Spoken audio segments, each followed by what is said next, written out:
Good morning students. मैं doctor Vijendra Singh Tanwar, associate professor in English और वर्तमान में मैं राजकीय महाविद्यालय गुढ़ा में पदस्थापित हूँ।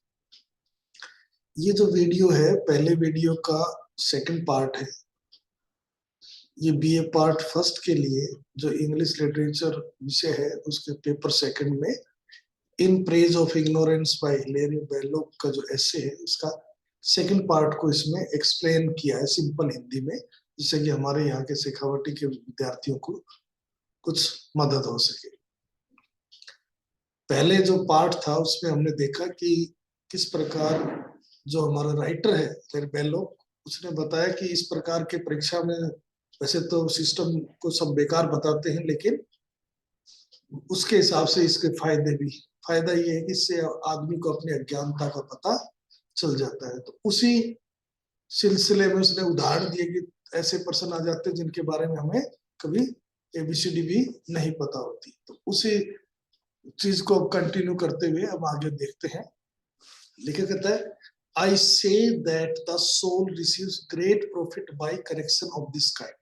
आई say here means I believe, मतलब मैं विश्वास करता हूं कि हमारी आत्मा को इस प्रकार की जो हमारी गलतफहमी दूर होती है कि हम कितने अज्ञानी हैं, उससे हमें बहुत बेनिफिट होता है, बहुत अच्छा प्रभाव पड़ता है।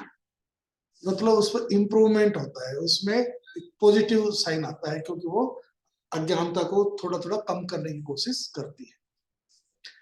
अब लेखक आगे बताता है कि नो मैन, कोई भी ऐसा व्यक्ति नहीं हु हैज बीन एग्जामिन्ड, इसका एग्जाम हुआ हो, but has at least come upon the knowledge of his own ignorance, जो अपनी इग्नोरेंस के बारे में जिसको पता न चला, यानी जिस व्यक्ति ने एग्जाम दिया है उसको अपनी अज्ञानता का निश्चित रूप से पता चलता है। Which is the beginning of learning, और ये चीज तो ज्ञान की शुरुआत है, यानी पहली सीढ़ी है। There are some indeed so strong hearted, कुछ ऐसे मजबूत दिल वाले व्यक्ति होते हैं। सो सेन, सेन मान वाइज, बुद्धिमान, इतने बुद्धिमान व्यक्ति होते हैं। That they approach examination daily from the very stand point of ignorance, कि अज्ञानता को जानने के लिए कि वो किन की चीजों को नहीं जानते, डेली एग्जाम का सामना करते हैं। Like those bluff travellers, bluff होता है open minded, frank, clear speaking person, वो यात्री who meeting the aristocracy of a foreign land, कोई विदेशी रॉयल परिवारों से मिलते हैं। ग्रीन ओपनली एट देम, मतलब ग्रीन स्माइल करते हैं ओपनली के ऊपर। For mountebanks, mountebanks का मतलब उनकी तरह जैसे वो दवाई बेचते हैं पब्लिक में ऑडियंस को अट्रैक्ट करने के लिए। Keep their end up superbly in the vast saloons of Rome, कि रोम में, वारसा में, वियना में, वहां पर वो अपने बड़े बड़े सैलून से, मतलब बड़े बड़े रूम्स जहां पर वो डिस्कस कर सके अपने ज्ञानता को, वहां मिलते हैं। Go out contented with a smile, और बड़े संतुष्ट होकर जाते हैं। Yet broader than that which dignified their entrance, और उस स्माइल से भी बेटर स्माइल के साथ जब वो एंटर कर रहे थे उन रूम्स में, यानी मल्टी वेल नोन सिटीज में बड़े बड़े लोगों के सामने मिलते हैं और वहां पर अपनी अज्ञानता को महसूस करते हैं और उनसे डिस्कस करके कुछ न कुछ ज्ञान प्राप्त करते हैं। Of such was the young student of divinity, और ऐसा ही एक युवा देवी शास्त्र का विद्यार्थी था। ब्रैकेट में है बताया ना कि additional information. Later possessed of cure of souls in the Isle of Man and quaintly affecting medieval customs, बाद में उसको आत्माओं का क्योर एक आइल ऑफ मन जगह पर उसके बारे में बताया जाता है कि उसको उसका उसका कह लीजिए अधिकार आ गया था उसको दूर करने का, और बड़ा अजीब मेडाइवल जो सिस्टम था उसको उसने प्रभावित किया। Who being set a certain examination paper to test his qualification for holy orders, मतलब अच्छा ज्ञानी था, आत्माओं पर अगर कोई बुरी आत्मा का साया होता है उसको दूर कर देता था, ऐसा उसके बारे में था। फिर उसको एग्जाम देना पड़ा, क्योंकि क्रिश्चियनिटी में अगर आपको फादर बनना है यानी चर्च का एक पुजारी बनना है तो आपको टेस्ट पास करना पड़ता है होली ऑर्डर प्राप्त करने के लिए। जैसे अपने बीए बीएससी उसी तरह थियोलॉजी का टेस्ट पास करना होता है। तो उसको भी होली ऑर्डर प्राप्त करने के लिए एग्जाम में बैठा हुआ, read its terms very carefully, उसकी शर्तों को ध्यान से पढ़ा, discovered that of 6 questions he was to select 3, और उसको जो जो टर्म्स एंड कंडीशन ऊपर जो इंस्ट्रक्शंस थे, निर्देश थे, उनमें पढ़ रहा था तो उसमें पता लगा कि किन्हीं 3 प्रश्नों के उत्तर देने 6 में से। जैसे आजकल होता है भी 10% देते हैं एग्जाम में, कोई 5 करो, उसी प्रकार उसके पेपर में 6 क्वेश्चन थे, 6 में से उसको केवल 3 ही का उत्तर देना था। अब of those 6 question 1/2 meant nothing to him whatsoever। 6 का मतलब 6 में से 3 का तो कुछ भी हुआ उसको क्या लेना देना, उसको तो कोई फर्क नहीं पड़ता। They mentioned things of which he had no more heard than had the Colossians or Ephesians। वे कोलोसियन भी क्रिश्चियंस कैटेगरी में आते हैं बहुत बड़े, और एफेसियन इनहेबिटेंट ऑफ एफेसियस एशिया माइनर के आसपास के, कि उसको इससे ज्यादा कुछ नहीं सुना था उनके बारे में। Whoever they were of the first century yet heard of the Holy Ghost। हाँ, होली गोस्ट के बारे में उसने सुना था। जैसे हिंदू धर्म में 3 मूर्ति होती, उसी प्रकार त्रिमूर्ति होती, holy ghost, son and father, यानी God, Jesus Christ and holy ghost. But the other 3 contained each a word which he had heard before। यानी बाकी 3 क्वेश्चन का में तो कुछ था सुना ही नहीं था, बाकी 3 में कुछ ऐसा था जिनके बारे में उसने सुना था। He carefully put a little cross against each such question। उसने निशान लगाया, ये 3 क्वेश्चन मैं कर सकता हूँ। They were as follows। जो 3 जो पर्सन थे वो ये थे। पहला था, What do you know of the Council of Chalcedon। चैल्सिडोन की काउंसिल के बारे में, परिषद के बारे में क्या जानते। चैल्सिडोन एक एरिया है ग्रीक का, जहां की 451 ईस्वी में एक समिट हुई थी क्रिश्चियनिटी को लेकर, तो बिशप्स की, तो उसके बारे में आप क्या जानते हैं। पहला प्रश्न तो ये था। दूसरा था, was Solomon justified in his treatment of the Apollinarians। देखिए, सोलोमन एक ग्रेट हिस्टोरियन है क्रिश्चियनिटी का, और एपोलिनेरियन भी क्रिश्चियनोलॉजिकल हेरेसी में एक लाउडोसिया जो 390 ईस्वी में उसकी डेथ हुई थी, वो कहता है Jesus has a human body and sensitive human soul. वो तर्क देता था, but a divine mind not a human rational mind. आदमी जैसा उसका दिमाग नहीं था, बल्कि भगवान जैसा दिमाग था। ये उसकी एक फिलॉसफी थी। क्या ये जस्टिफाई है ऐसा कहने में। तीसरा प्रश्न था, व्हाट इज द डिस्टिंक्शन, माने अंतर, difference between Cyprianic and Augustinian attitude towards the Western Patriarchate। Western Patriarchate 4 top bishop जो पद है रोमन चर्च के, कैथोलिक के, वो माने जाते हैं। और सिप्रेनिक क्रिश्चियन मार्टर था, एक कह सकते हो शहीद। तो उन दोनों में क्या अंतर है। तीसरा प्रश्न ये था कि अगस्तिनियन में क्या अंतर है। इस प्रश्न का उत्तर उसने 3 प्रश्न ये धर्म इनके बारे में थोड़ा बहुत सुना था। अब उसने फिर क्या किया, अब जैसा कि हम लिखते हैं ना, पहले प्रश्न छोटे बच्चे, फिर उसके पीछे थोड़ी जगह छोड़ देते, जैसे हम भी कहते हैं 1 लाइन छोड़ो, उसी तरह उसने तीनों को लिखा। He wrote each of these questions out in a fair round clerkly hand। मतलब थोड़ा रफ सा जैसे घसीट मारते हुए लिखा, leaving a little space below each। जैसे एक लाइन छोड़ देते हैं। Then in each of these spaces, जो जगह छोड़ी, he solemnly wrote for the first answer। जो पहला प्रश्न था ना कि कौन सा प्रश्न, वही देखिए, What do you know about the Council of Chalcedon। इस प्रश्न के जवाब में उसने लिखा nothing। पहला वाला का कुछ नहीं जानता। और द सेकंड, उसने क्या जस्टिफाई है सोचो ऐसा कहने में, तो उसका उत्तर लिखा नो। और थर्ड में तो दोनों में क्या अंतर है, ऑगस्टेनियन और स्क्रिप्टेनियन में, तो उसका उत्तर उसने लिखा थर्ड में लिखा नन, कोई अंतर नहीं। तीनों का लिख दिया, 1 सेकंड में, 2 सेकंड में, 1 मिनट में, जो भी। हैविंग दस कंप्लीटेड हिज पेपर, और उसका जो 3% करने थे तीनों का उत्तर दे दिया। ही वेंट अप, उठा, and presented it to the invigilator, और जो वीक्षक था उसको अपना पेपर आंसर बुक दी। बोर्ड झुका एंड वॉकड आउट, बाहर चला गया। अब द प्लेजिंग मतलब इनएक्सपीरियंस्ड पर्सन जो वहां पर बैठे थे, जिनको कोई अनुभव नहीं था इस चीज का, अराउंड हिम एनवीड, ईर्ष्या कर रहे थे उसे, कितना विद्वान व्यक्ति है। द फैकल्टी ऑफ हिज इरुडिशन, स्कॉलरिज्म, उसका विद्वता पर, उस पर उनको यार इसको सब कुछ आता और हमें कुछ आता नहीं।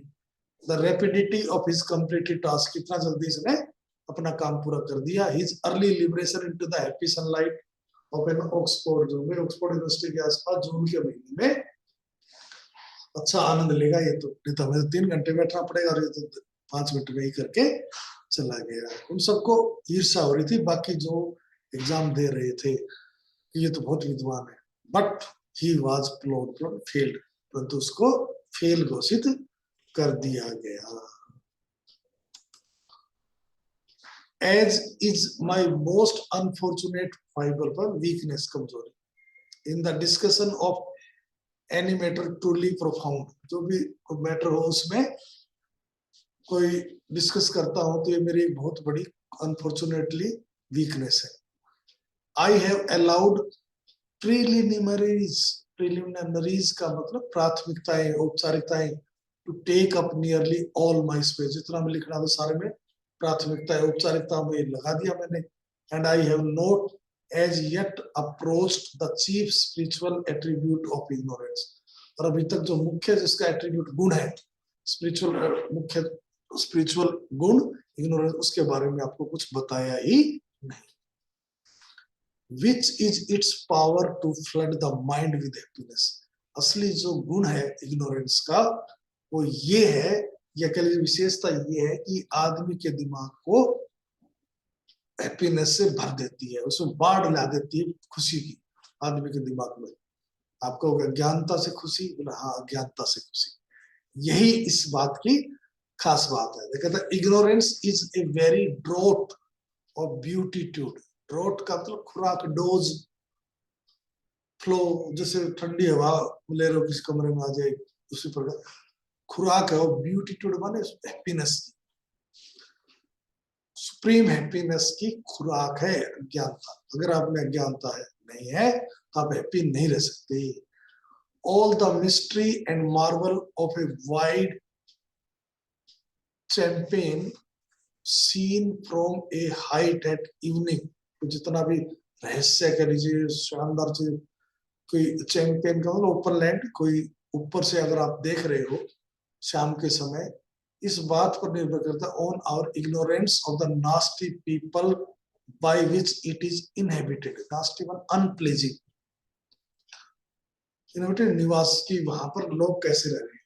मतलब जैसे कोई जंगल है, आप ऊपर से बड़े हरियाली, पेड़ पौधे वो देख रहे हैं, और आपको बड़ा शानदार, क्या शानदार सीन है। जैसे हम कहीं घूमने जाए, पहाड़ी क्षेत्र में जाए, जंगलों के क्षेत्र में जाए, बड़ा आनंदित है। लेकिन अंदर जाओगे तो कहीं उसमें इस प्रकार के निवास करेंगे जो आपको परेशानी पैदा करेंगे, आपको तकलीफ देंगे, चाहे वो आदमी हो सकते हैं, जानवर हो सकते हैं, कोई भी हो सकता है।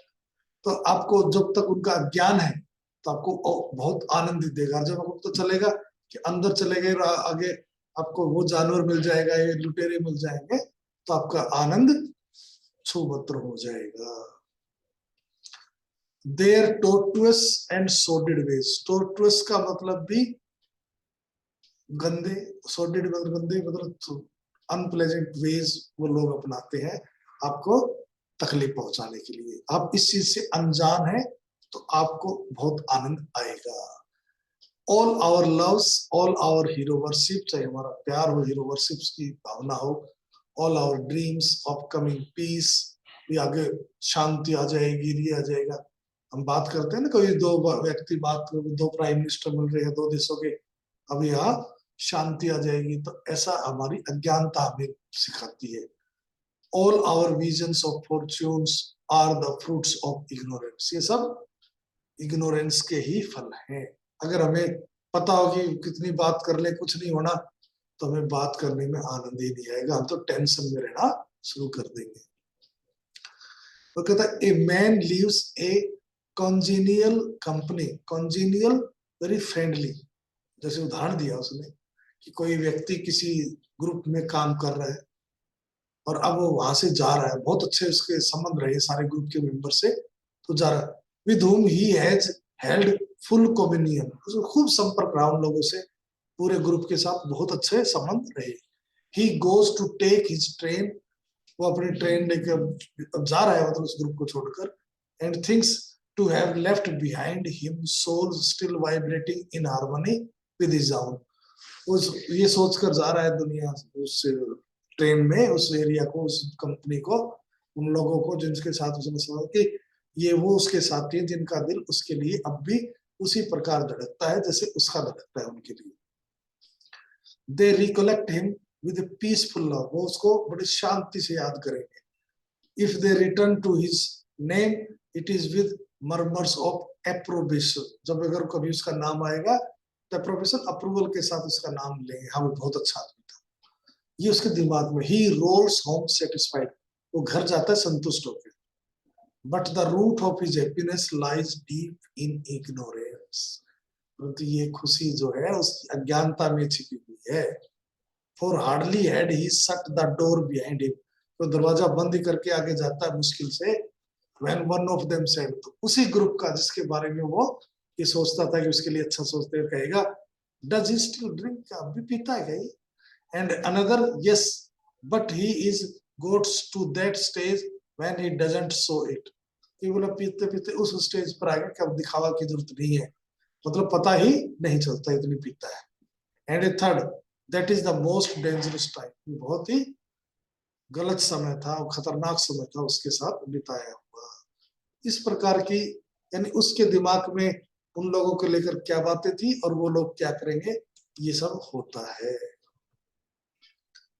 लास्ट पैराग्राफ में कवि लेखक कहता है, ने to conclude upon a note of greatness की बात पर अगर मैं उसको समापन करूं, उससे ऐसे कहा, it is by ignorance alone that we advance through the rough seas of this our mortal life, mortal नश्वर जीवन की, हम इस नश्वर जीवन में का जो समुद्री भवसागर है, इसमें हम आगे बढ़ते हैं केवल इग्नोरेंस के कारण। हमें पता नहीं होता, इसलिए हम अच्छे ढंग से इस दुनिया में रह लेते हैं। The metaphor is not original, वही अतिरिक्त जानकारी है, ये लेखक की उम्र भी है और उसकी क्वालिटी भी है, अतिरिक्त जानकारी ब्रैकेट में दे रहा है। कहता है ये जो मेटाफर जो इस्तेमाल किया, तुलना की है जीवन की, ये ओरिजिनल नहीं है, यानी उसका खुद का नहीं है, मौलिक नहीं है। I do not claim it so, मैं इसका दावा भी नहीं करता। आई कॉपी इट फ्रॉम अदर्स, दूसरों से मैंने इसको नकल की है। ये थी अतिरिक्त जानकारी। कैसे भव्य सागर में, इस जीवन सागर में, नश्वर जीवन में हम आगे बढ़ सकते हैं ज्ञानता के कारण। Were not man ignorant of what lay before him, मतलब अगर आदमी अज्ञानी नहीं है कि आगे क्या होगा, उसको पता है, no one would face the adventure, तो कोई एडवेंचर फेस करेगा ही नहीं। दूसरे शब्दों में, अगर हमें ये पता होगा आगे चलकर हमें पढ़ना है, ये होना है, वो होना है, तो मजा ही नहीं आएगा। हमें पता है कि क्या होना है। आई न्यू वन मैन, मुझे एक आदमी का याद है, जानता हूं जिसको मैं, indeed who was quite offensively stupid, जो बहुत ही मतलब स्टूपिड दिखता था। Dressed in a sort of purple grey colour की ड्रेस पहनता था। And had himself so groomed, trained, उसने अपने आप को ऐसे ट्रेंड किया था, ऐसे प्रिपेयर किया था, and set up that he looked like the successful businessman of the advertisement, कि एडवर्टाइजमेंट का ग्रुप का जैसे बहुत बड़ा सफल व्यक्ति हो। विच इंडीड ही वाज, जो कि वो वास्तव में था भी, मतलब उसने पर्सनैलिटी से, अपनी बातों से, अपने हाव भाव से इस प्रकार लोगों के सामने प्रस्तुत किया अपने आप को, जैसे ये बहुत बड़ा व्यापारी है, बहुत बड़ा एक प्रोपेगेंडा चलाने वाला, एडवर्टाइजमेंट वाली उस एजेंसी का सफल व्यक्ति है। दिस मैन टोल्ड मी, उस व्यक्ति ने, इस सफल व्यक्ति ने, लेखक कहता, मुझे बताया, ड्यूरिंग ए पब्लिक लंच, एक दिन सार्वजनिक जगह पर लंच ले रहे थे तब, that he had found life increasingly pleasant, उसको जीवन बड़ा अच्छा लगता है, and that in every fresh stage of it, हर अवस्था में, he discovered a further satisfaction, मतलब हर बार जो उसको नई नई संतुष्टि मिलती है।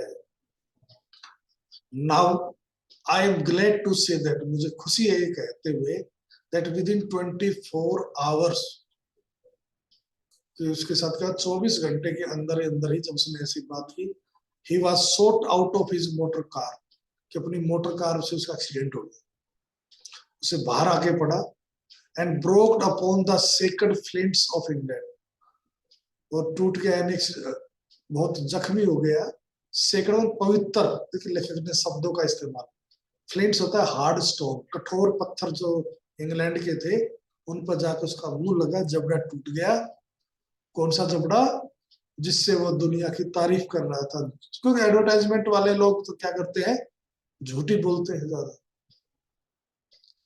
Sought out of his motor car and broke upon the sacred flints of England that prominent jabda which he had so abominably abused, loathsome मतलब hated, घृणास्पद, इसका उसने गलत इस्तेमाल किया था, वो जबड़ा ही टूट गया उसका।